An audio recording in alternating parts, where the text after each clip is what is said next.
മഴ വീണ്ടും ശക്തി പ്രാപിച്ചതോടെ കോട്ടയം ജില്ലയിൽ ആശങ്ക. ഏതാനും മണിക്കൂറുകളുടെ ഇടവേളയ്ക്ക് ശേഷം ഉച്ചയോടെ ജില്ലയുടെ കിഴക്കൻ മേഖലയിൽ മഴ വീണ്ടും ശക്തമായി. അതോടൊപ്പം പടിഞ്ഞാറൻ മേഖലയിൽ ജലനിരപ്പ് ഉയർന്നു തന്നെ നിൽക്കുകയാണ്. NDRFും ഫയർഫോഴ്സും രക്ഷാപ്രവർത്തനവുമായി സജീവമായി രംഗത്തുണ്ട്.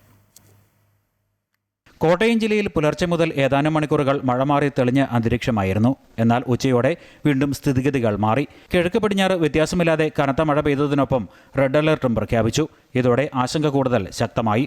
പാലാ മേഖലയിൽ മീനച്ചിലാറ്റിലെ ജലനിരപ്പ് ഗണ്യമായി കുറഞ്ഞു. എന്നാൽ പേരൂർ, നീലിമംഗലം, നാഗമ്പടം, കോടിമത, തിരുവാർപ്പ്, കുമരകം തുടങ്ങിയ മേഖലകളിൽ വൈകുന്നേരവും ജലനിരപ്പ് അപകടകരമായ നിലയിൽ തുടരുകയാണ്. ജലനിരപ്പ് കൂടിയെന്നോ കുറയെന്നോ പറയാൻ പറ്റത്തില്ലാത്തൊരവസ്ഥയാണ്. ഒരു 2 ഇഞ്ചോളം ഇന്ന് രാവിലെ താന്നെന്നാണ് ഞങ്ങൾ വിചാരിച്ചിരുന്നത്.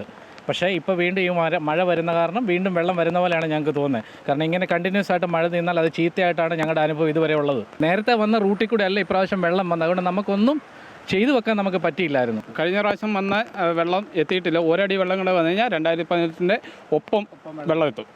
ഫയർഫോഴ്സും NDRFും ഇന്നും വെള്ളക്കെട്ടുള്ള പ്രദേശങ്ങളിൽ നിന്നും ആളുകളെ ഒഴിപ്പിക്കുന്ന പ്രവർത്തനങ്ങളിൽ സജീവമായിരുന്നു. വീടുകളിൽ കഴിഞ്ഞിരുന്ന രോഗികളെയും പ്രായമായവരെയുമാണ് സേനകളുടെ സഹായത്തോടെ സുരക്ഷിത കേന്ദ്രങ്ങളിലേക്ക് മാറ്റിയത്.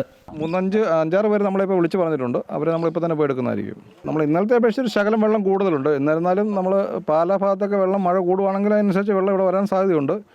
എങ്കിലും നിലവിൽ ഇവിടെ ഉള്ള വീട്ടുകാരെ ഇന്നലെ തന്നെ മുഴുവൻ ആൾക്കാർ കയറിയിട്ടുണ്ട്. പിന്നെ 2 നേരം താമസിക്കുന്ന കുറച്ച് ആൾക്കാർ നമ്മൾ രാവിലെ വിളിച്ചിട്ടുണ്ട്. അവരെ രാവിലെ തന്നെ നമ്മൾ സേവ് ചെയ്യുന്നതായിരിക്കും. നമ്മൾ ലോക്കലായിട്ട് നമ്മുടെ ആൾക്കാരുകളൊക്കെ ഇവിടെയൊക്കെ തന്നെ ഉണ്ട്. അവരോടൊക്കെ തന്നെ നമ്മൾ വിളിച്ച് ചോദിക്കുന്നുണ്ട്. പിന്നെ ആൾക്കാർ നമ്മൾ നേരിട്ട് നമ്മൾ കൺട്രോൾ റൂം വഴി വിളിച്ച് പറഞ്ഞ് നമ്മളെ അറിയിക്കുന്നുണ്ട്. അവരെ നമ്മളെ കൂടെ കൊണ്ടുവരുന്നുണ്ട്.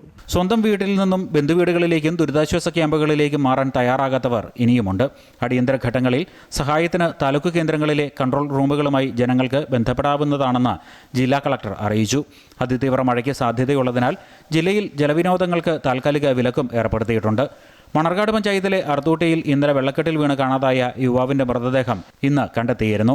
ഇതോടെ ജില്ലയിൽ ഒരാഴ്ചയ്ക്കിടെ മഴക്കെടുതികളിൽ മരിച്ചവരുടെ എണ്ണം 5 ജില്ലയിൽ മഴക്കെടുതികൾ മൂലമുള്ള നാശനഷ്ടങ്ങളുടെ കൃത്യമായ കണക്ക് ശേഖരിച്ചു വരുന്നതായും ജില്ലാ കളക്ടർ അറിയിച്ചു.